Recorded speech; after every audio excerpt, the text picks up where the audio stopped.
Hi, this is Stacy Whitmer. I am a Senior Sales Coordinator with the Juice Plus Company, and I want to take a few minutes of your time today to help everyone understand how to best utilize the Customer Genealogy Report.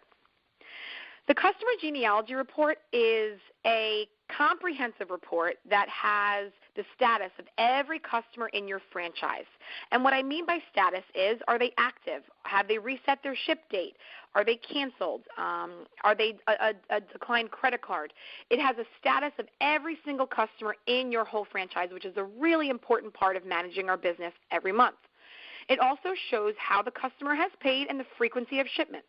Are they 2-month installments? Are they 4-month installments? Are they being shipped every 4 months, etc.? It also shows the date that each customer orders has processed, as well as the product that the customer has ordered. On the front page, the first page of your genealogy report, there's a legend. I suggest everybody to print out their entire genealogy report and keep this legend off to the side. This legend has the codes and the breakdown of all the special specific codes for each different product and the frequency of the order, the status of the order, and this is something you're going to refer back to a lot. So I always suggest that you print the genealogy report in its entirety, leave the legend next to you so that you can refer back and forth as you're navigating through the genealogy report. So this is the top of the legend, and it shows you the different frequency of shipment options. If it's a 4, that means that person is getting their shipment every 4 months, but they paid it in full. If it's a 4I, that means that they're getting it every 4 months, but they're paying it in installments, and so on. The status of the customer, which is that down arrow on the bottom, is probably the most important part of this report. It's looking at the status of that customer, if they're active, have they canceled, do they have a declined card, and so on. And as we navigate through the report, you'll understand why that's so important.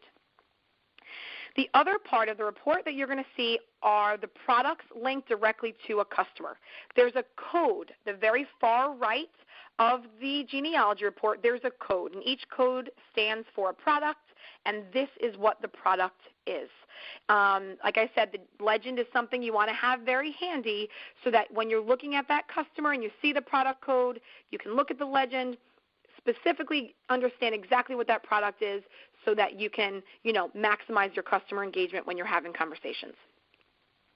So this is a look of what the customer genealogy report looks like. For the protection of my customers, of course, I whited out all important information, and I just have my information up there. Reading the report from right to left, the first few things you're going to see are the name, address, city, state, zip code, etc. The next thing I look at is the installments or the next ship date. Are they paying installments? Have they paid in full? This is an important part of understanding how the customer is getting their product. The next part of this is the date. This is their next shipment date. It's not only their next shipment date, it's also the date that the customer order was processed and that their credit card is being charged.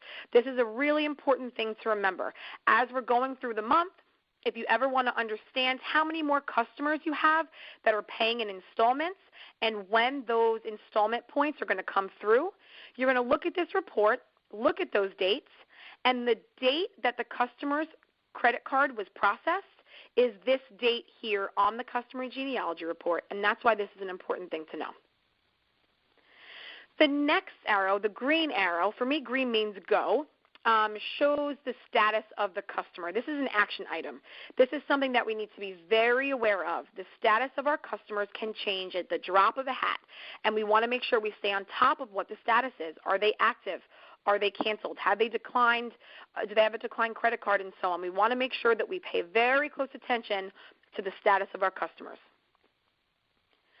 The next column shows their ARO numbers, so it's always good to have everything in one place, and this report certainly has that. And the last column is the product codes. So you're going to link these codes to what the product legend showed on that very first page, and you're going to understand exactly what product is linked to that specific customer. So this is a good overview of what the report looks like and exactly what you want to look for when you're reviewing the report for yourself and for your team. To make this report really come to life, I try to explain to my team that the customer status is truly one of the most important parts of what you're looking at when reviewing this report. I suggest to my leaders, my VFs or higher, to run this report at least 3 times a week so they can manage their customers and their team's customers. I make a list and suggest for everybody to make a list of all their Ds. A declined credit card is a card that when they processed it, it was declined for whatever reason. That is a list of customers that you want to place a phone call to and understand if there was an issue with the card or if there was an expiration date or they got a new card. We want them to feel 100% comfortable to give us that new updated information so we can give it to the company and turn that declined or D status to an A status or active. Now, something very important to know is that every time there is a D for a customer, customer support will try that person's method of payment 5 times. After 5 times, if that card is still declined, that customer status goes from D to C or canceled.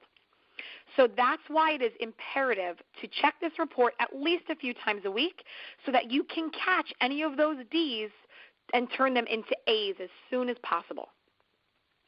Now, if you see there's a green statement here, and the reason, again, green means go. The reason I put that in green is because it's so important to change those Ds or declined cards to A's or active customers, because if by the end of the month, moving into the next month, if we don't change those Ds to A's, that means that that customer's installment price was not being processed that month, and that means that we did not get the points for that customer's product that month. Now, if you only have one of those throughout your franchise, maybe not a tremendous problem. But if you have a huge franchise with tons and tons of customers, and just say you have 12 to 15 Ds of customers that maybe are all 3 blend customers, well, that's 45 installment points. And if you multiply that by 15, that's well over 600 PVC points that you're losing out that month to maybe qualify your business or to truly maximize your business and your paycheck that month. I never suggest to leave money on the table, and I'm sure nobody wants to.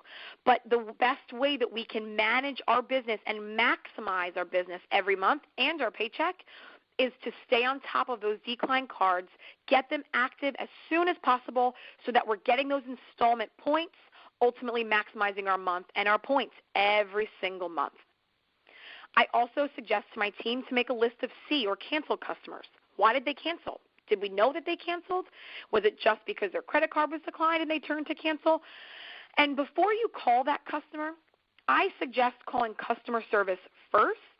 And the reason why is because if the person canceled without the representative knowing, they will have mentioned why in customer support, and they will have that noted. And the reason I like to have that information as backup is so that moving forward with the conversation that I'm going to have with that canceled customer, I have a better game plan of what that conversation is going to look like. And something that I stress to my team is that a canceled customer is not someone we push to the side and we never engage again. A canceled customer is just for now. It's not forever. So we want to make sure that we still engage those customers, follow up with them in a few months. For whatever reason, maybe they didn't want to do it right now, but in 6 months they're ready and they could be a rock star customer and potentially a rock star distributor. A canceled customer is someone we want to continue to invite to meetings and invite to events, and you never know when that can change to a canceled customer to an absolute rock star customer. So we always want to continue to engage those customers. The other part of this report that I speak to often is product follow-up. So when we look at this report, part of what we see is the product linked to that customer. I make lists of the groups of customers that I have that take certain products, like a 2-blend customer. When I'm calling a customer that is taking just a fruit and vegetable blend, and it's a customer care call or it's their next shipment is coming soon call, I always like to know who those customers are and how I can expand their knowledge of the other products we have and ultimately trying to expand our business. We want to make sure that we have those conversations. They're key to engaging our customer, but also to potentially maximizing their experience with the product. And the way we do that is by offering other products that we have. Another list I make, and this is a very important thing, is our complete customers, our one-time single shipment of shake customers or bar customers. Most of our complete customers are paying in full as a one-time single shipment. Now, we have to be aware that that one-time single shipment means we're not going to get a virtual office task reminder that's going to pop up and say your customer is going to have another shipment soon. If we don't keep a running list of those customers and the date that they ordered, then we potentially could lose those customers. They could ultimately fall through the cracks. We want to stay on top of them to make sure that they are, taking the product, how they're taking it. Of course, encourage, having a shake every day. But we want to continue to engage them to learn about the other products that we have to offer. Present the T30 program or maybe the Tower Garden. We always want to stay on top of our complete customers because they can easily slip through the cracks, and we don't want them to go start other shakes because we have not been in touch with them. It is our responsibility as representatives to truly maximize our customers' experience, and by continuously following up, that's an absolute way that we're going to do that. Now, when following up with customers, I tell my representatives 3 key things. TRE.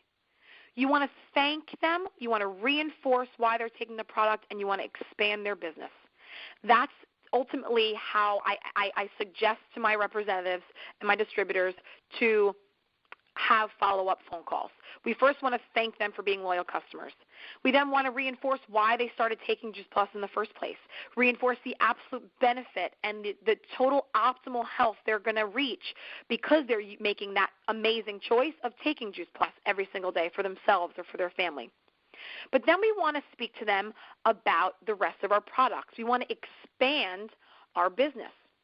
When we're speaking to them about the benefits of our products, we want to offer them all the products. Like I said earlier, if they're a 2-blend customer, we want to tell them about the Vineyard Blend and the power of what the berries can do. We want to talk to them about the shakes as a meal replacement. Introduce the T30, the Tower Garden, whatever it may be. We want to expand their knowledge of the products, potentially expanding their customer order, and ultimately maximizing their experience and expanding our business. That's truly the best way for us to maximize each customer order is through that follow-up by thanking them, by reinforcing the amazing benefits of our product and why they're taking the product, and then by expanding their business by trying something else. That's an amazing way to truly engage that customer and continue to keep them happy and focused on that optimal health journey. At the end of the day, the customer are our foundation of our business. That is 100% fact. And spending time on customer care and customer follow-up is so important. Looking at that customer genealogy report weekly is crucial to maintaining a well-oiled machine when it comes to our customers. And we want this to be duplicated throughout our team. Reading the customer genealogy weekly is also going to help us stay on top of our customers so that we can maximize their experience, again, ultimately expanding their business with us, and then which is ultimately going to help to build our business with a strong foundation, and we know that customers are the backbone to that foundation. I hope you work with passion every day, work with purpose every day. Enjoy sharing your Juice Plus story to the world. If you have any questions, please reach out to your upline, and they can contact me. I look forward to meeting everybody soon. Have a wonderful day.